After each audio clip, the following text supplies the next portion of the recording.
ओम शांति। 1 जुलाई 2024 के ईश्वरीय महावाक्य। पहले एक नज़र मुरली के मुख्य पॉइंट पर।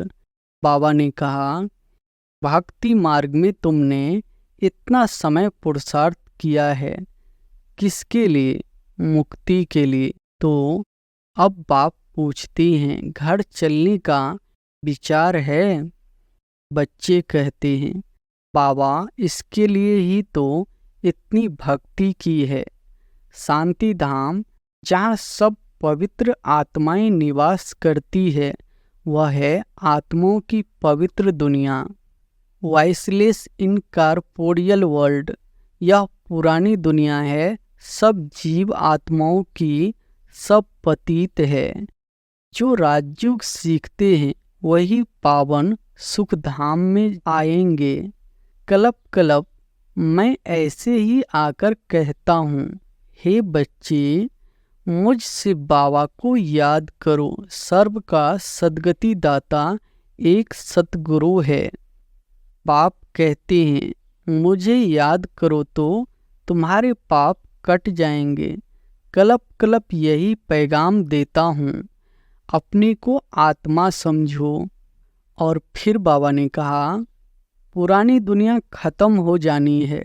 ड्रामा प्लान अनुसार नई से पुरानी, पुरानी से नई बनती है। इसके 4 भाग भी पूरे हैं, जिसको स्वास्तिका भी कहते हैं, परंतु समझते कुछ भी नहीं है। दिल लगानी है एक मासूक से, वह कहते हैं, मुझ एक के साथ दिल लगाओ तो तुम पावन बनेंगे। अब बहुत गई, थोड़ी रही। अपना घर छोड़े हमको कितना समय हुआ है। घर जाने लिए ही तो माथा मारते हैं ना। बाप भी घर में ही मिलेगा, सतयुग में तो नहीं मिलेगा। मुक्ति धाम में जाने के लिए मनुष्य कितनी मेहनत करते हैं। बाप कहते हैं, बच्चे तुम मुझे याद करो। मैं गारंटी करता हूँ तुम बिगड़ सजा खाए घर चले जाएंगे। याद से तुम्हारे विकर्म विनाश होंगे। और फिर लास्ट में बाबा ने कहा, गीता का ज्ञान तो तुमने बहुत सुना और सुनाया है, परंतु उनसे भी तुमने सद्गति को नहीं पाया। बाप कहते हैं, मैं तुम बच्चों को ज्ञान देने आया हूँ जो कोई नहीं जानते। मैं ही ज्ञान का सागर हूँ। ज्ञान कहा जाता है नॉलेज को। बाप कहते हैं, कोई में भी ममत्व नहीं रखो, वह तो सब कुछ खत्म होना ही है। याद तो एक बाप को ही करना है। चलते फिरते पाप और अपनी राजधानी को याद करना है। सिर्फ एक जन्म पवित्र रहने से कितनी भारी आमदनी हो जाती है। भल इकट्ठे रहो, ज्ञान तलवार बीच में हो। पवित्र रह दिखाया तो सबसे ऊंच पद पाएंगे। बाबा भी ड्रामा अनुसार बंधेमान है, सबको वापिस जरूर ले जाएंगे। इसलिए नाम ही है पांडव सेना। और अब सुनते हैं महावाक्यों को विस्तार से। मुरली का सार है, मीठे बच्चे, शांति धाम पावन आत्माओं का घर है। उस घर में चलना है तो संपूर्ण पावन बनो। प्रश्न है, बाप सभी बच्चों से कौन सी गारंटी करते हैं? उत्तर है, मीठे बच्चे, तुम मुझे याद करो तो मैं गारंटी करता हूँ कि बिगर सजा खाए तुम मेरे घर में चलेंगे। तुम एक बाप से दिल लगाओ। इस पुरानी दुनिया को देखते भी नहीं देखो। इस दुनिया में रहते पवित्र बनकर दिखाओ, तो बाबा तुम्हें विश्व की बादशाही अवश्य देंगे। ओम शांति। रूहानी बच्चों से रूहानी बाप पूछ रहे हैं। यह तो बच्चे जानते हैं, बाप आया है हम बच्चों को अपने घर ले जाने लिए। अब घर जाने की दिल होती है, वह है सब आत्माओं का घर। यहाँ सब जीव आत्माओं का घर एक नहीं है, यह तो समझते हो। बाप आया हुआ है, निमंत्रण पर बुलाया है बाप को, हमको घर अर्थात शांति धाम ले चलो। अब बाप कहते हैं अपने दिल से पूछो, हे आत्माएं, तुम पतित कैसे चल सकेगी? पावन तो जरूर बनना है। अब घर चलना है और तो कोई बात नहीं कहते। भक्ति मार्ग में तुमने इतना समय पुरुषार्थ किया है जिसके लिए, मुक्ति के लिए। तो अब बाप पूछते हैं घर चलने का विचार है? बच्चे कहते हैं बाबा, इसके लिए ही तो इतनी भक्ति की है। यह भी जानते हो, जो भी जीव आत्माएं है सबको ले जाना है, परंतु पवित्र बनकर घर जाना है। फिर पवित्र आत्माएं ही पहले पहले आती है, और पवित्र आत्माएं तो घर में रह नहीं सकती। अभी जो भी करोड़ों आत्माएं हैं सबको घर जरूर जाना है। उस घर को शांति धाम व वानप्रस्थ कहा जाता है। हम आत्माओं को पावन बनकर पावन शांति धाम जाना है। बस कितनी सहज बात है। वह है पावन शांति धाम आत्माओं का, वह है पावन सुख धाम जीव आत्माओं का, यह है पतित दुख धाम जीव आत्माओं का। इसमें मूझने की तो बात ही नहीं। शांति धाम जहाँ सब पवित्र आत्माएं निवास करती है, वह है आत्माओं की पवित्र दुनिया, वाइसलेस इनकॉर्पोरियल वर्ल्ड। यह पुरानी दुनिया है, सब जीव आत्माओं की, सब पतित है। अब बाप आए हैं आत्माओं को पावन बनाकर पावन दुनिया शांति धाम में ले जाने। फिर जो राजयोग सीखते हैं वही पावन सुख धाम में आएंगे। यह तो बहुत सहज है, इसमें कोई भी बात का विचार नहीं करना है, बुद्धि से समझना है।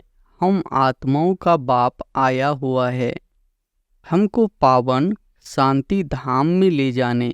वहाँ जाने का रास्ता जो हम भूल गए थे, सो अब बाप ने बताया है।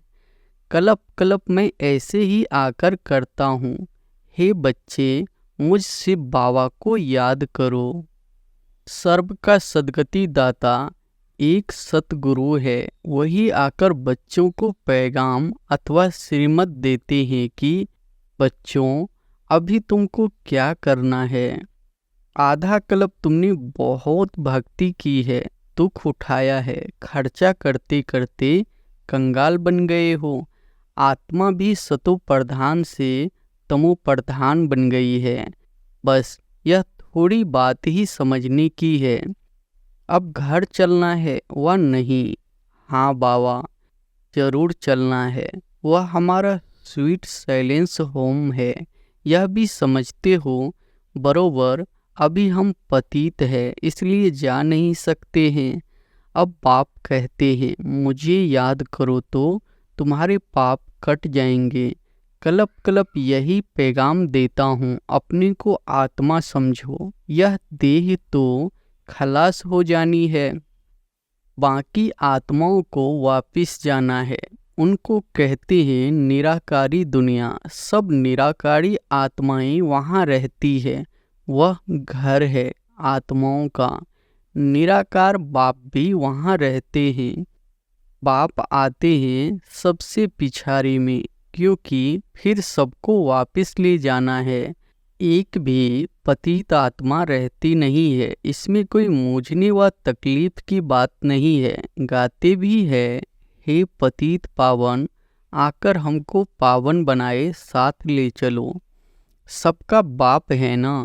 फिर जब हम नई दुनिया में पाठ बजाने आते हैं तो बहुत थोड़े रहते हैं, बाकी इतनी करोड़ आत्माएं कहाँ जाकर रहती है, यह भी जानते हो।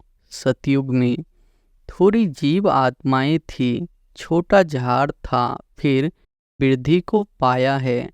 झाड़ में अनेक धर्मों की वैरायटी है, उसको ही कल्प वृक्ष कहा जाता है। कुछ भी अगर नहीं समझते हो तो पूछ सकते हो। कई कहते हैं बाबा हम कल्प की आयु 5000 वर्ष कैसे माने। अरे पाप तो सत्य ही सुनाते हैं, चक्र का हिसाब भी बताया है। इस कल्प के संगम पर ही बाप आकर दैवी राजधानी स्थापन करते हैं, जो अभी नहीं है। सतयुग में फिर एक दैवी राजधानी होगी। इसी समय तुमको रचता और रचना का ज्ञान सुनाते हैं। बाप कहते हैं मैं कल्प कल्प कल्प के संगम युगे आता हूँ, नई दुनिया की स्थापना करता हूँ।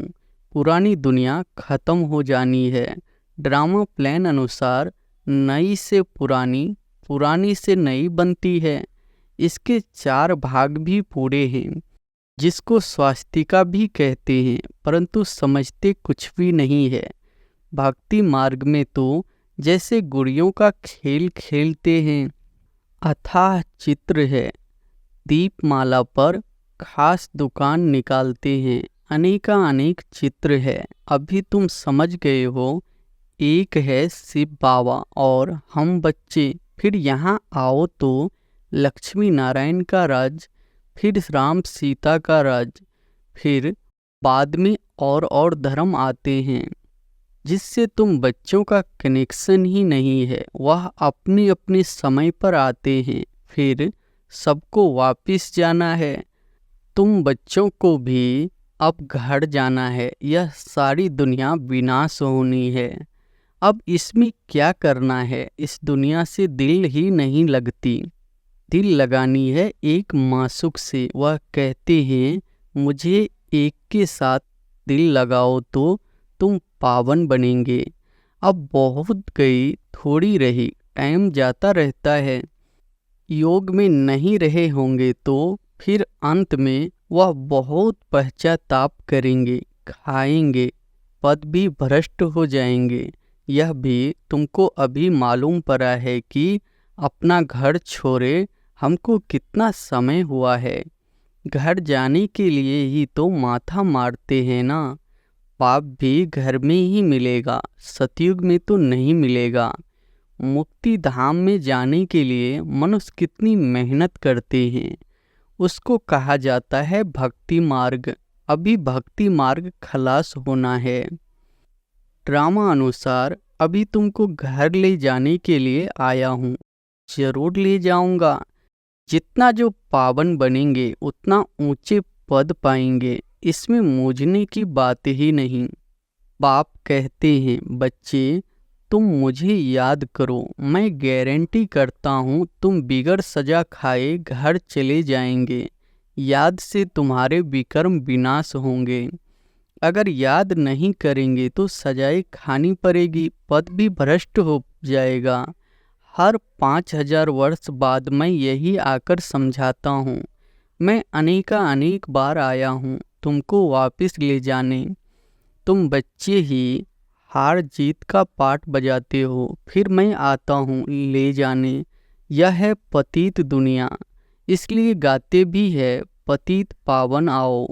हम विकारी पतित है, आकर निर्विकारी पावन बनाओ। यह है विकारी दुनिया। अभी तुम बच्चों को संपूर्ण निर्विकारी बनना है। जो पीछे आते हैं वह सजा खाकर जाते हैं, इसलिए फिर आते भी ऐसी दुनिया में है जहाँ 2 कला कम हो जाती है। उनको संपूर्ण पवित्र नहीं कहेंगे। इसलिए अब पुरुषार्थ भी पूरा करना चाहिए। ऐसा न हो कि कम पद हो जाए। भल रावण राज्य नहीं है, परंतु पद तो नंबरवार है ना। आत्मा में खाद पड़ती है तो फिर उसको शरीर भी ऐसा मिलेगा। आत्मा गोल्डन एजेड से सिल्वर एजेड बन जाती है। चांदी की खाद आत्मा में पड़ती है, फिर दिन प्रतिदिन जास्ती छीछी खाद पड़ती है मुलम्मे की। बाप बहुत अच्छी रीति समझाते हैं, कोई नहीं समझते हैं तो हाथ उठाओ। जिसने 84 जन्मों का चक्र लगाया है उनको ही समझाएंगे। बाप कहते हैं, इनके 84 जन्मों के अंत में मैं आकर प्रवेश करता हूँ। इनको ही फिर पहले नंबर में आना है। जो पहले था वह लास्ट में है, उनको ही पहले नंबर में जाना है। जो बहुत जन्मों के अंत में पतित बन गया है, मैं पतित पावन उनके ही शरीर में आता हूँ, उनको पावन बनाता हूँ। कितना क्लियर कर समझाता हूँ। बाप कहते हैं, मुझे याद करो तो तुम्हारे पाप भस्म होंगे। गीता का ज्ञान तो तुमने बहुत सुना और सुनाया है, परंतु उनसे भी तुमने सद्गति को नहीं पाया। बहुत सन्यासियों ने तुमको मीठी मीठी आवाज से शास्त्र सुनाए, जिस आवाज को सुनकर बड़े बड़े आदमी जाकर इकट्ठे होते हैं। कण रस है ना, भक्ति मार्ग है ही कण रस। इसमें तो आत्मा को बाप को याद करना है। भक्ति मार्ग अब पूरा होता है। बाप कहते हैं, मैं तुम बच्चों को ज्ञान देने आया हूँ जो कोई नहीं जानते। मैं ही ज्ञान का सागर हूँ। ज्ञान कहा जाता है नॉलेज को। तुमको सब कुछ पढ़ाते हैं, 84 का चक्र भी समझाते हैं। तुम्हारे में सारी नॉलेज है। स्थूल वतन से सूक्ष्म वतन क्रॉस कर फिर मूल वतन में जाते हो। पहले पहले है लक्ष्मी नारायण की डिनेस्टी। वहाँ भिखारी बच्चे नहीं होते, रावण राज्य ही नहीं, योग बल से सब कुछ होता है। तुमको साक्षात्कार होता है। अब बच्चा बन गर्भ महल में जाना है। खुशी से जाते हैं। यहाँ तो मनुष्य कितना रोते चिल्लाते हैं, यहाँ तो गर्भ जेल में जाते हैं ना। वहाँ रोने पीटने की बात ही नहीं। शरीर तो बदलना जरूर है, जैसे सर्प का मिसाल है। इसमें मूझने की बात ही नहीं, जास्ती पूछने का रहता नहीं है। एकदम पावन बनने की पुरुषार्थ में लग जाना चाहिए। बाप को याद करना मुश्किल होता है क्या? बाप के सामने बैठे हो ना। मैं तुम्हारा बाप तुमको सुख का वर्षा देता हूँ। तुम यह एक अंतिम जन्म याद में नहीं रह सकते हो। यहाँ अच्छी रीति समझते भी है, फिर घर में जाकर स्त्री आदि का चेहरा देखते हैं तो माया खा जाती है। बाप कहते हैं, कोई में भी ममत्व नहीं रखो। वह तो सब कुछ खत्म होना ही है, या तो एक बाप को ही करना है। चलते फिरते बाप और अपनी राजधानी को याद करो। दैवी गुण भी धारण करने हैं। सतयुग में यह गंदी चीजें मांस आदि होता ही नहीं। बाप कहते हैं, विकारों को भी छोड़ दो। हम तुमको विश्व की बादशाही देता हूँ। कितनी आमदनी होती है तो क्यों नहीं पवित्र रहेंगे? सिर्फ एक जन्म पवित्र रहने से कितनी भारी आमदनी हो जाती है। भल इकट्ठे रहो, ज्ञान तलवार बीच में हो। पवित्र दिखाया तो सबसे ऊंच पद पाएंगे, क्योंकि बाल ब्रह्मचारी ठहरे। फिर नॉलेज भी चाहिए। औरों को आप समान बनाना है। सन्यासियों को दिखाना है कि कैसे हम इकट्ठे रहते पवित्र रहते हैं, तो समझेंगे इनमें तो बड़ी ताकत है। बाप कहते हैं, इस एक जन्म पवित्र रहने से 21 जन्म तुम विश्व के मालिक बनेंगे। कितनी बड़ी प्राइज मिलती है, तो क्यों नहीं पवित्र रह दिखाएंगे। टाइम ही बाकी थोड़ा है। आवाज भी होता रहेगा, अखबार में भी पड़ेगा। रिहर्सल तो देखी है ना।